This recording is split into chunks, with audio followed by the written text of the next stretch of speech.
Hey everyone, and welcome to This Explainer. Today, we're diving headfirst into a really fascinating aquatic mystery. We'll be looking at some field notes from a dedicated fish keeper named Ang, and we're going to use these careful observations to decode a very strange, very specific behavioral anomaly. The cool part?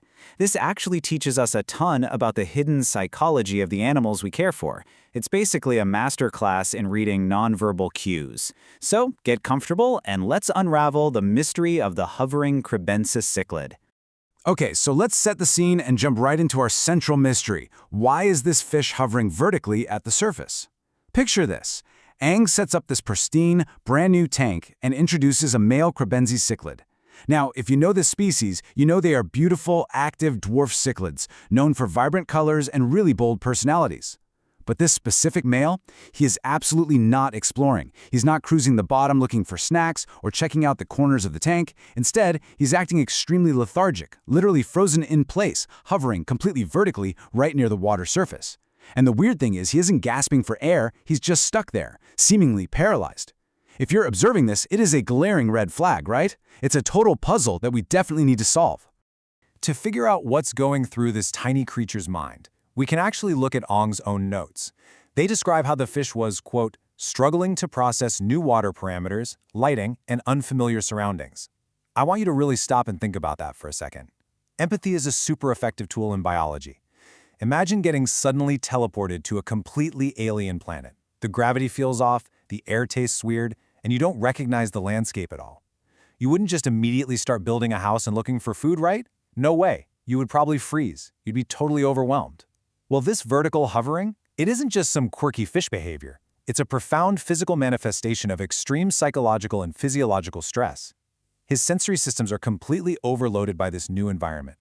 Now, Ang is an experienced keeper and actually kind of anticipated this stress. To combat it, Ang introduced an existing female kribensis into the tank to act as a ditherfish. If you aren't familiar, a ditherfish is basically a companion introduced specifically to reduce psychological stress.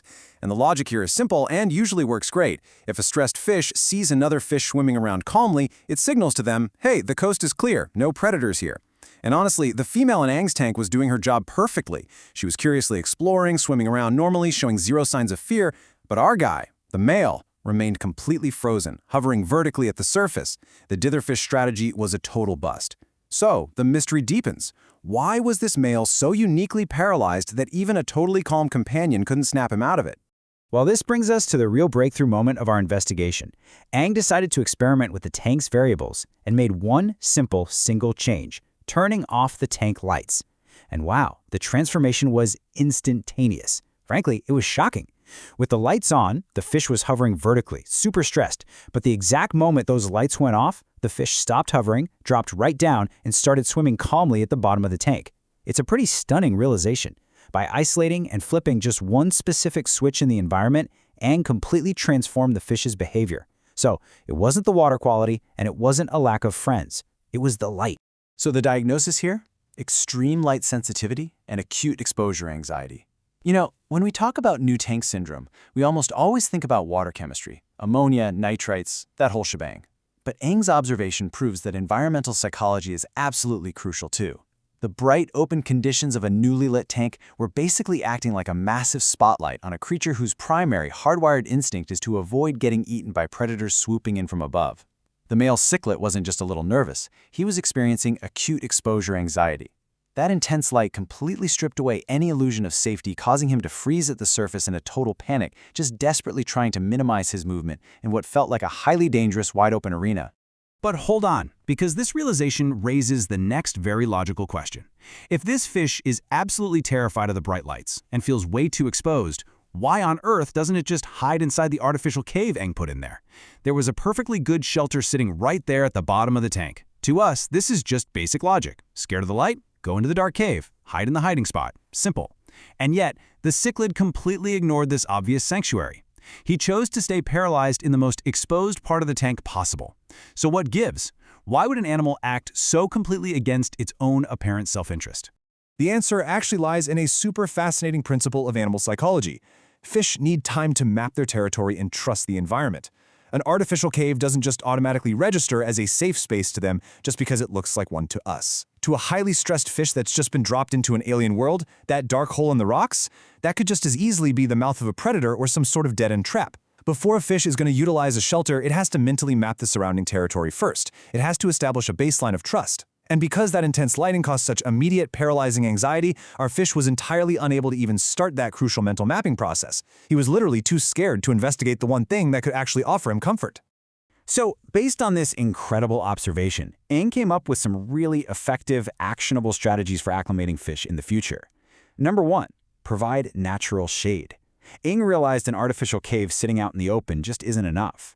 By putting some driftwood right over the entrance, it breaks up the light and transforms this glaring plastic hole into a secure, private burrow that actually feels naturally safe. Number 2, move multiple fish at once.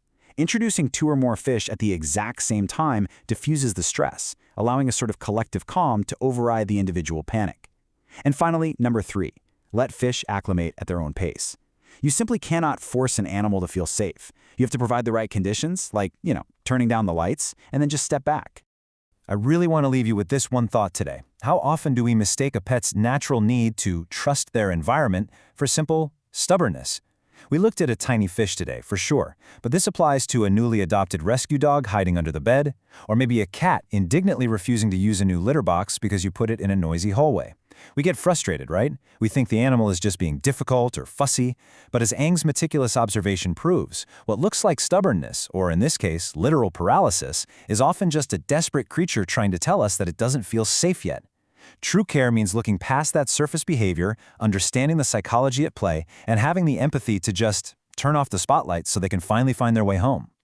Thank you so much for joining me for this explainer. I really hope it changes the way you look at the animals in your own life. Keep observing and keep learning.